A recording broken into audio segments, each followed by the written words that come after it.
That's right. Revival is you.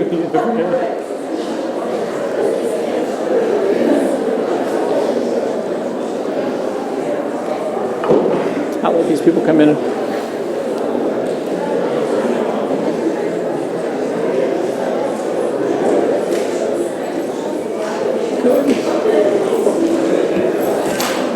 Good morning. Welcome to the King Institute for Faith and Culture, our third presentation of the year. We finally have posters as of today, and our brochures are going to be with us soon. We fought the good fight to get the rights to images by Salvador Dali, and we lost. So I finally gave in, and we have the brochure at long last. So you'll see the poster as you go out. I will go ahead and tell you the next event is going to be on October the 14th. October 14, we have performing songwriter Jason Harrod, and he'll come here and he'll do a little mini concert in the morning, and then he'll be downtown at the birthplace of country music in the evening. So that's coming up in 2 weeks' time. I will leave it to Jaron to introduce this morning's speaker. I do want to say, though, that Karen Marsh, I met last year at Calvin College. I had met her husband the year before here at King. He spoke for this series in 2017. And some of you may have been here for Charles Marsh. He spoke on Dietrich Bonhoeffer at this very podium. As I got to know Karen, one of the things that was encouraging to me and exciting to me is that the work she does at the University of Virginia mirrors a lot of the work that we try to do here in creating spaces for conversation and encouraging friendships and the witness that we offer of listening. The power of the witness of listening, I think, is part of what she does extremely well at Theological Horizons at Virginia, and something that I hope we do here. So 2 weeks from now, we come back for Jason Harrod. Today, we have two other opportunities, if you're interested, with Karen. Immediately following this session, she's going to do what's called a vintage lunch at the University of Virginia, something she's been doing for a while with students at UVA. But we'll do it with coffee and donuts. This will be at the Tadlock House, and you're very welcome to join us. She'll talk there a little bit about Martin Luther. It'll be more interactive, smaller session. So if you're interested in that, Tadlock, and we have Blackbird donuts, and we have coffee. Following that, about 11:15, 11:30, we're going to go to lunch. And if you're interested in lunch with us, come find us in the cafeteria. Tonight at 7, Karen will speak at Emmanuel Episcopal Church, and that talk will be on African-American theologian Howard Thurman. All those are part of her book, Vintage Saints and Sinners, but I will leave it to Jaron to mention that. Thank you.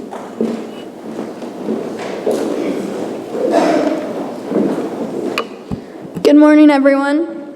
Karen Marsh joins us today from the Bonhoeffer House in Charlottesville, Virginia. Earning a philosophy degree from Wheaton College and a degree in linguistics from the University of Virginia, Mrs. Marsh co-founded Theological Horizons and currently serves as its executive director. This organization was built to promote theological scholarship at the intersection of life and faith. This intersection is a prominent theme in her book, Vintage Saints and Sinners. This book analyzes the lives of 23 canonized and non-canonized saints. From Martin Luther to C.S. Lewis and stretching to Mother Teresa, Mrs. Marsh's writing takes readers on a journey from the steps who have followed in the faith before us. In her own words, she writes, "I've read the words of radically committed Christians, and they seek, at first, to be more righteously determined than I could ever be. As I've gotten close and personal to the personal stories of vintage Christians, I've met them in their humanity. They may be called saints, but they are sinners, strugglers, and seekers too. I have moved beyond seeing these people as inaccessible super saints, and have encountered them as perfect companions for real-life pilgrimage. They are wise guides in the faith. There are wise guides in the faith who have been this way before." It is these individuals that Mrs. Marsh joins us today to speak about. These individuals who have not always been perfect in their faith, but were human. She aims to use these stories not as an indicator of spiritual perfection, but as a tool to show authentic faith from those who have came before us. Please join me in welcoming Mrs. Marsh. Thank you.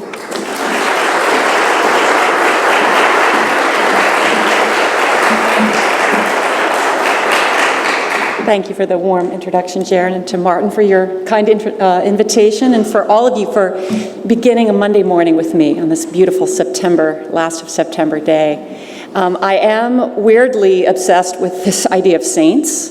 You wouldn't expect it because saints did not get a lot of play in my Presbyterian childhood.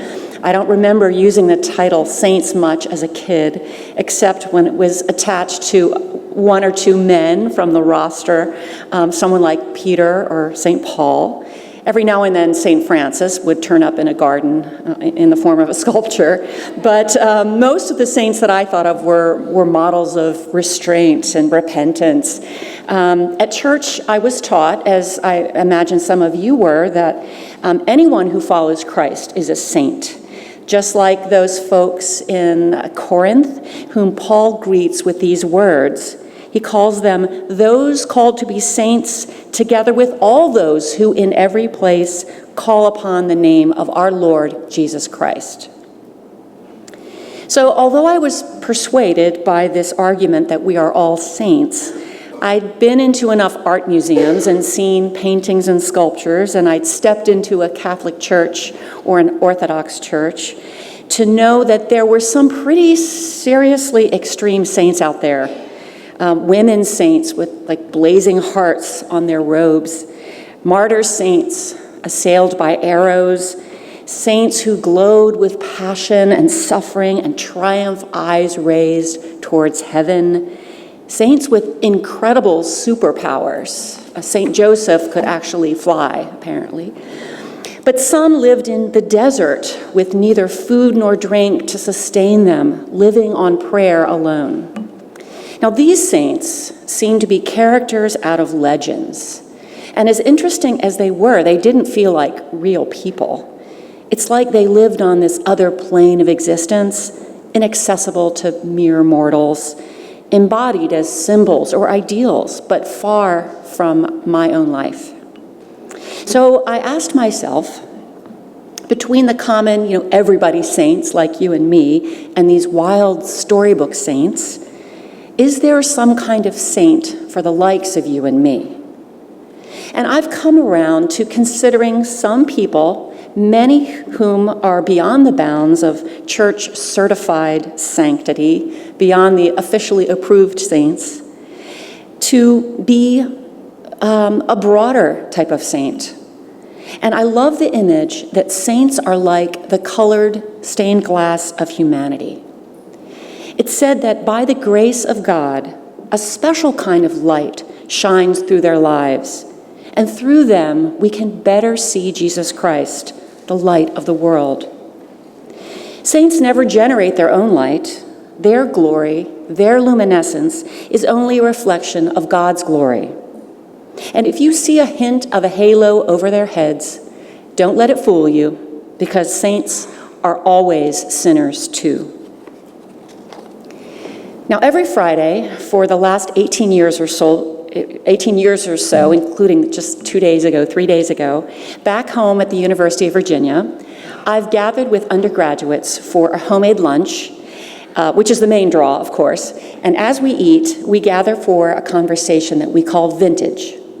And together, we explore the story of one person from among this company of saints.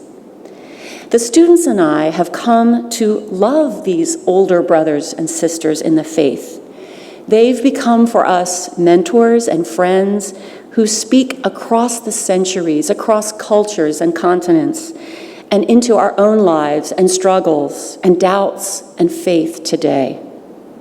When we've looked closely at these people that we revere as admirable Christians, we often find that they were far from holy in the way that we think of holiness, and especially if you judge from their behavior during their young adult or university years. So if you think you're far from sanctity, I'll just give you 4 quick examples of other kids who were far, far from sanctity themselves at your age.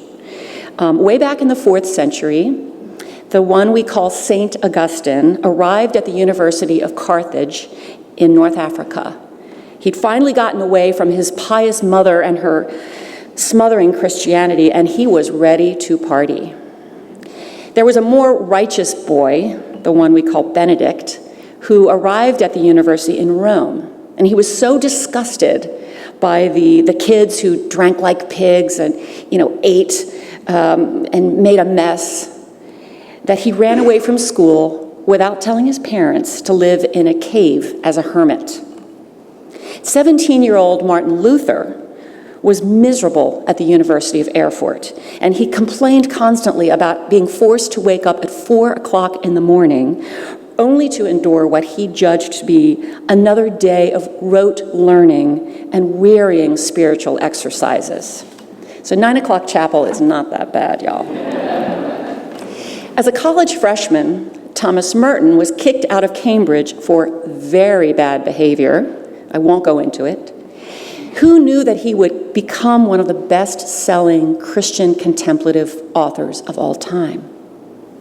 Now, in the time that we have together, I'd like to tell you the stories of 3 people, each about your age, who turned out to be saints, unexpected saints at that.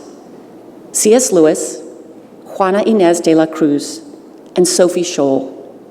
And as you listen, notice the ways in which their stories might resonate with your story. Listen for ways in which their lives sound surprisingly like yours. C.S. Lewis, he was born in 1898, died in 1963. Chances are you've heard of C.S. Lewis, the author of the Chronicles of Narnia.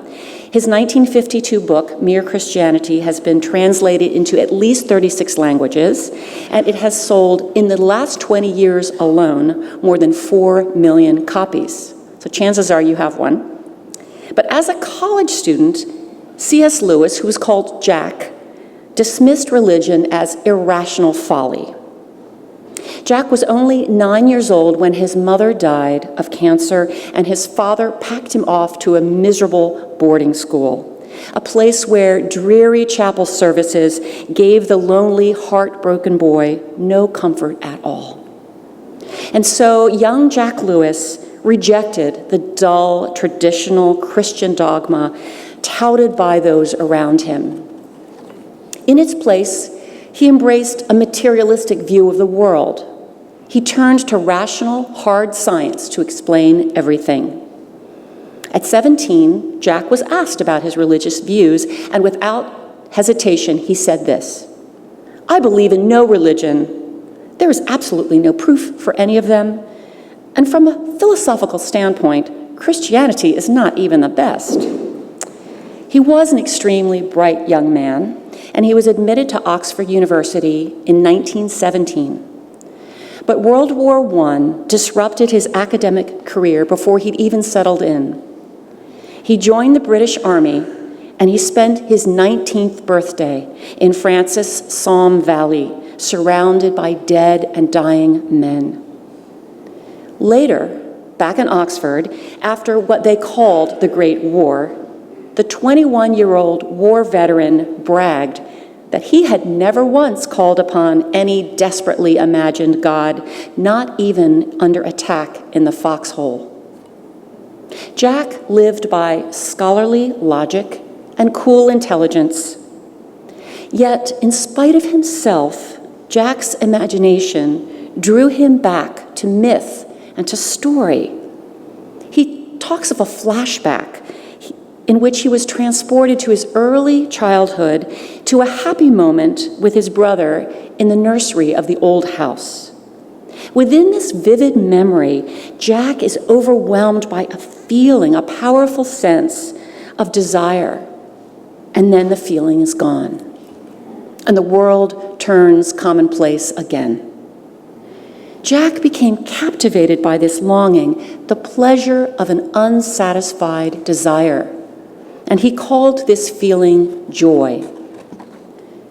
What was the source of this fleeting joy? For years, Jack would hold the question. Later, as a fellow and a tutor at Oxford, he tried on atheism and idealism. He wrote, "I'm not the religious type. I want to be let alone, to feel I'm on my own." But no glib rationalism could account for the mysterious richness of real things. Even his literary and philosophical readings kept bringing him back again and again, despite himself, to Christianity. Frankly, Jack dreaded the steady, unrelenting approach of God, the very God he had so earnestly desired not to meet.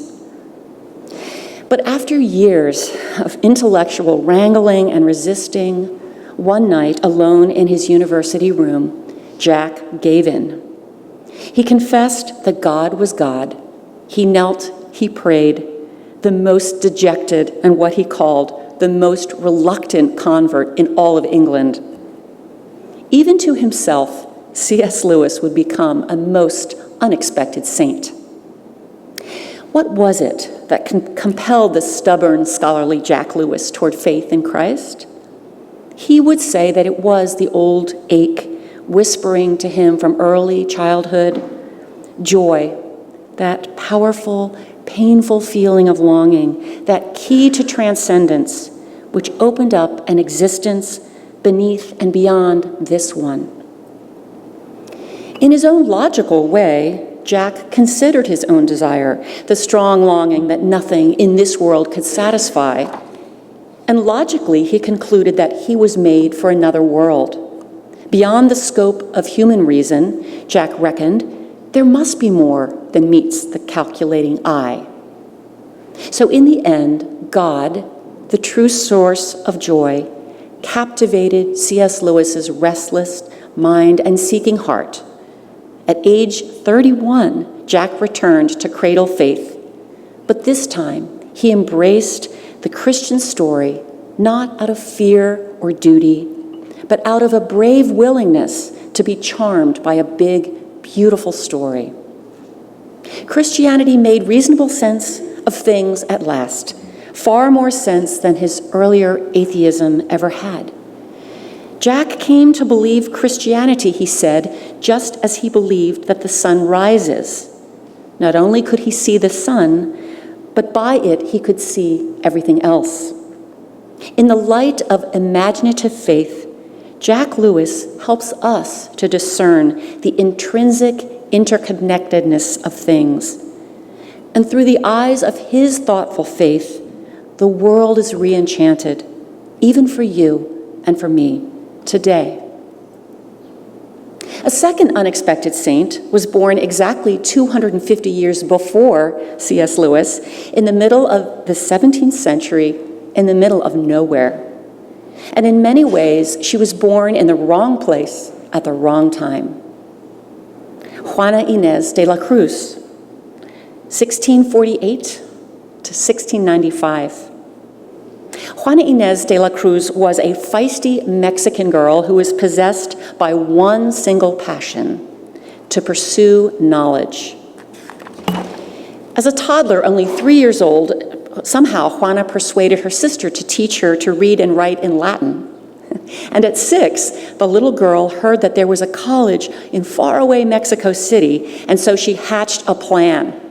Later, she would write, "I began to slay my poor mother with insistent and annoying pleas, begging her to dress me in men's clothes so that I could enter the university and study."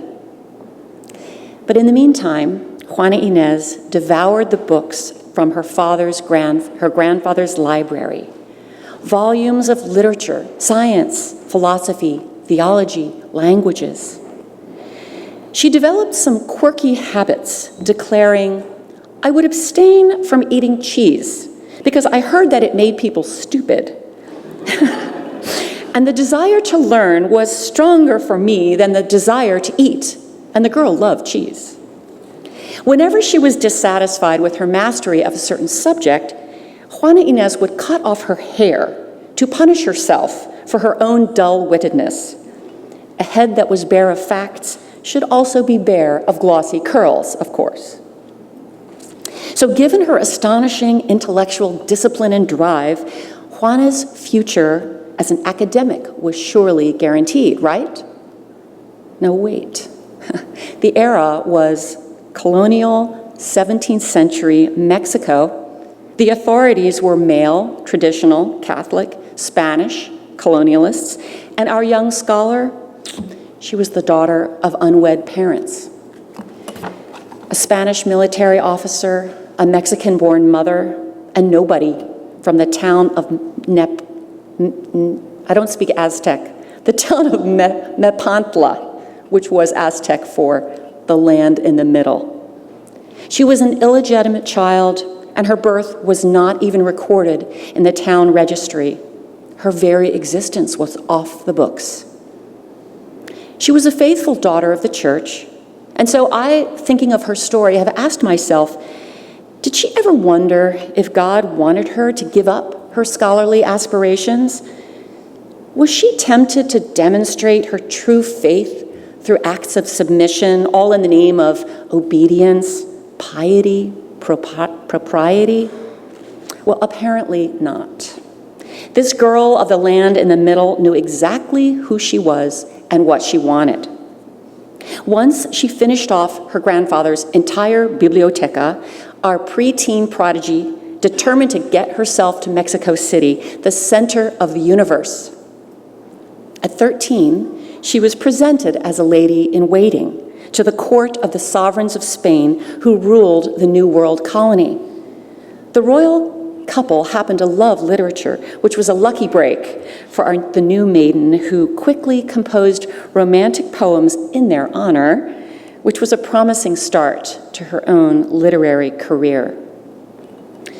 The viceroy saw an opportunity for amusement in his wife's charming and dazzling young companion, and so he rounded up 40 of the top mathematicians, philosophers, historians, and theologians for an erudite showdown. The men lined up and quizzed and questioned the girl in a 17th century battle of the brains. Confident in her vast knowledge, Juana outwitted and charmed them all. She was only 16, and she basked in her local fame, saying, "Of all my country, I was the venerated figure, one of those idols that inspire general applause." I love the confidence. So what would be her next move? She wrote, "I do not value treasures or riches. It always gives me more pleasure to put wealth into my thought than thought into my wealth." More than anything, Juana wanted the freedom to study undisturbed. The royal court's endless rounds of balls and gallantries were a distraction. But with sketchy family credentials and no dowry money, respectable marriage was out of the question. At 19, Juana Inés was left with only one respectable option, and that was to become a nun. Now, in colonial era Mexico, convents were a huge and economic presence. Though under the authority of male clergy, the cloisters were self-contained feminine worlds that combined the spiritual life with an honorable vocation. Juana explained her thinking this way: "I took to the veil because it would be the least unfitting and the most decent state I could choose." Not so enthusiastic.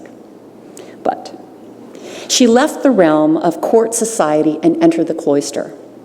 As a novice at the convent of San Jaramillo, Sister Sor Juana Inés de la Cruz was required to attend prayer at fixed hours through the day and to contribute some light work as the convent accountant.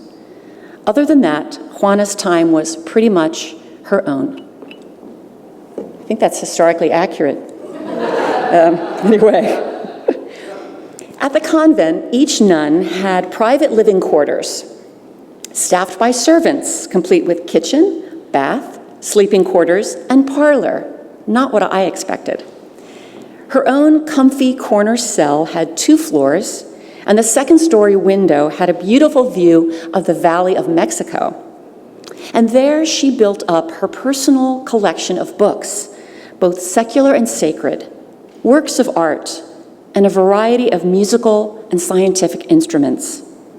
Over time, Juana Inés de la Cruz amassed the largest library in all of Mexico at that time, right there in her convent rooms. During her years as a nun, she wrote widely. She grew into a great poet and a playwright celebrated across the Western Hemisphere. Today, she is known as the first female theologian of the Americas, and by many as the first feminist. Juana corresponded with learned people across the Spanish dominions and even across Europe. As a cloistered woman, she was never permitted to leave the convent, ever. But the world came to her. Visitors from academics to courtly socialites came to her convent parlor where she taught seminars, read her poetry and plays, and debated ideas through the grate. You haven't heard of Sor Juana Inés de la Cruz? Well, your ignorance is no surprise. I had never heard of her either. We can count it up to the centuries of storytellers who've lifted up the intellectual traditions of men and disregarded the silent and silenced contributions of women. And even in her own day, Juana's bold public voice was hushed by bishops and priests. And what was the nature of Juana Inés's personal life with God, the deeper Christian devotion of this unexpected saint? Sister Juana had very good reasons to be wary of wearing her beliefs on her sleeve.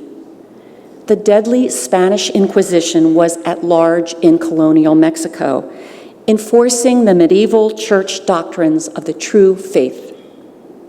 Juana Inés was warned that God does not want women meddling in writings that breed arrogance. As to writing explicitly on sacred matters, Juana replied, "Let those things be left to those who understand them. I want no trouble with the holy office."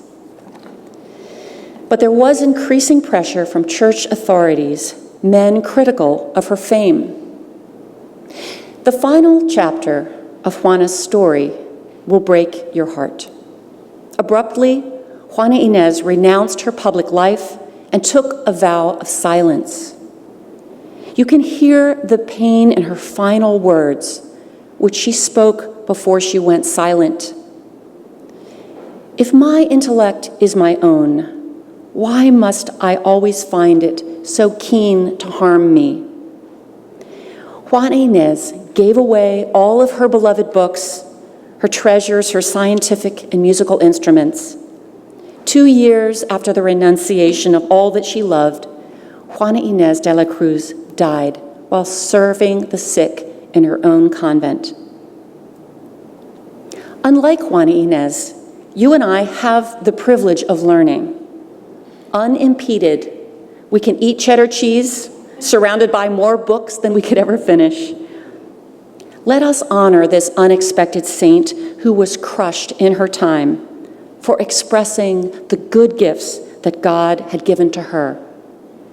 And let us look for ways in which our good gifts might shape the world. Unexpected saints sometimes take extraordinary risks. Their courage can make us uncomfortable. Do you dare to change the world? Do you dare to change the world in the name of Jesus? Would you do what Sophie Scholl did as a university student at about the age you are right now? Sophie Scholl, 1921 to 1943. Sophie's story begins quietly. She was born in Germany in 1921. Nurtured by free-thinking Christian parents, Sophie and her 4 siblings learned a Bible verse, which you may know, James 1:22. The one that says, "Be ye doers of the word, and not hearers only." The Scholl kids learned early that words must be made real in actions. Their father, Robert, told them this: "What I want for you is to live in uprightness and freedom of spirit, no matter how difficult that proves to be." In fact, This would cost them everything. Sophie was only 12 in 1933 when Adolf Hitler came to power. And from the very start, Robert, their father, was opposed to the Fuhrer. Even little Sophie saw that something was very wrong when 2 of her Jewish girlfriends were barred from the local girls' club. As a teenager, Sophie became quite open about her hatred of the Third Reich. She wrote, "I will never understand it. I think it is horrible. Do not say it is for the fatherland." This in a letter to her boyfriend, Fritz, who was off serving as an officer in the German army. The Scholls began to resist the status quo in a public way. Sophie was reprimanded for reading banned books. Her brother Hans was imprisoned for removing the Nazi emblem from his youth troop's flag. Father Robert was arrested for calling Hitler names in public. Like other German teenagers, Sophie was drafted into a Nazi service after high school. She endured her term as a nameless labor maid at an unheated, decrepit castle. You kind of picture a nightmare version of summer camp. And as she pulled weeds out in the poppy fields, Sophie had plenty of time to reflect on her situation and the situation of her country. And she vowed, "I will try to take the victor's side," because she was convinced that God always has the last word against violence. At last, on her 21st birthday, Sophie was on a train off to college alongside her brother at the University of Munich. Now, Munich's Maximilian University was an intellectual stronghold of National Socialism. It was governed by a high-ranking SS officer and the site of Nazi book burnings. Hans welcomed Sophie into his band of buddies, friends who shared a quiet opposition to Hitler. But when the grim news came that members of the resistance had been captured, Hans Scholl remembered the old family principle. You've got to stand up for what's right, no matter what the cost. Hans saw his friends, communists, who embraced atheism, taking a stand. Why not the followers of Jesus? He challenged his friends, saying, "It's high time that Christians made up their mind to do something. What are we going to show in the way of resistance when all of this terror is over? We will be standing empty-handed. We will have no answer when we are asked, 'What did you do about it?'" So Hans, Sophie, and their friends formed a secret group, which they named the White Rose. They imagined the Third Reich as an enormous stone of impossibility, a wall. And as the White Rose, they would discover ways, however small, to knock chips out of the wall with tangible acts of nonviolence. At night, they painted the walls of university and public buildings, declaring in large black block letters, "Down with Hitler, end the war." The White Rose also covertly printed and distributed thousands of illegal flyers, messages of protest like, "Hitler cannot win the war, he can only prolong it." They left leaflets in public phone booths, university hallways, and mailboxes. At great risk, but with great cleverness, they traveled by train to mail anonymous letters from other German cities so that the flyers would bear postmarks from across the country. With a cunning that today's social media gurus would admire, the tiny group created the illusion of a large-scale movement. Leaders of the Third Reich were desperate to know who was behind this White Rose campaign. And the truth came out by chance. On February 18, 1943, Hans and Sophie Scholl stood at the top of a staircase high above the university courtyard. Sophie opened a suitcase of leaflets and emptied it over the balustrade. As hundreds of flyers fluttered down in a blizzard of paper, a janitor stepped out into the hall and saw the brother and sister. He grabbed the pair in a citizen's arrest and consigned them to the Gestapo. Within 4 short days, Hans, Sophie, and their friend Christoph Probst were on trial for their lives. Imagine how terrified Sophie must have been.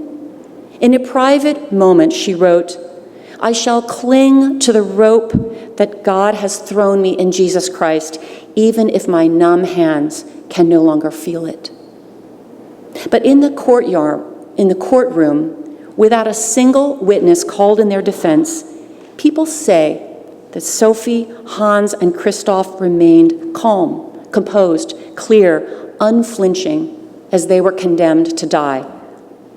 The red-faced Nazi judge raged and screamed at the young defendants.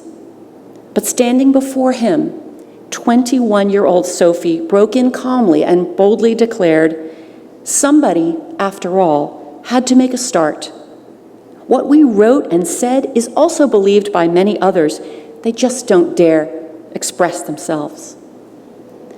The court's death sentence was swift and merciless. Listen to Sophie's parting words to her prison cellmate. "Such a glorious sunny day, and I must go. But how many must die on the battlefields? How many promising young men? What will my death matter if because of our actions, thousands of people are awakened and stirred to action?" As they faced their execution by guillotine, Sophie and Hans had only moments to say goodbye to their parents, who held their hands through the prison bars.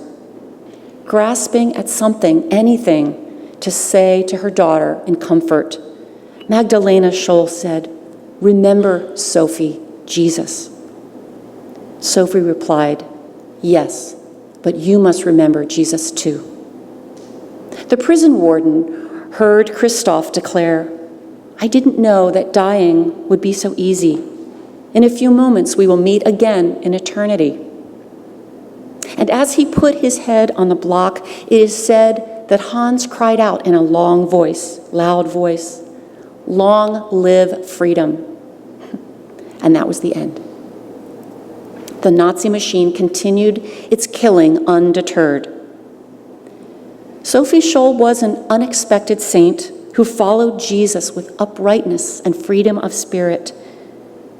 A young woman your age who said, "Hardly a single person is willing to risk his life to fight evil. Someone must do it." There are great stone walls of problems facing us today. Hate surges all around us. Refugees, minorities, children, the poor, countless vulnerable ones are at risk here in our own country. It's tempting to tally up the reasons why a problem is too impenetrable, why any action of yours or mine would be too small to matter. I mean, all Sophie could do was paint graffiti and send paper leaflets out into the dark world. So how can you and I attempt any less than to knock just one chip out of a wall? C.S. Lewis, Juana Inés de la Cruz, and Sophie Scholl. All these were intense, thoughtful, brave young people. Each lived with doubts and determination. Over time, they struggled, they learned, they changed. And like stained glass windows, they scattered different hues of light.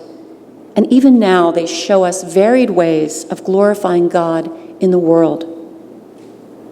And so this morning, may you and I follow along behind these unexpected saints and reveal in and through our own lives something beautiful. Thank you.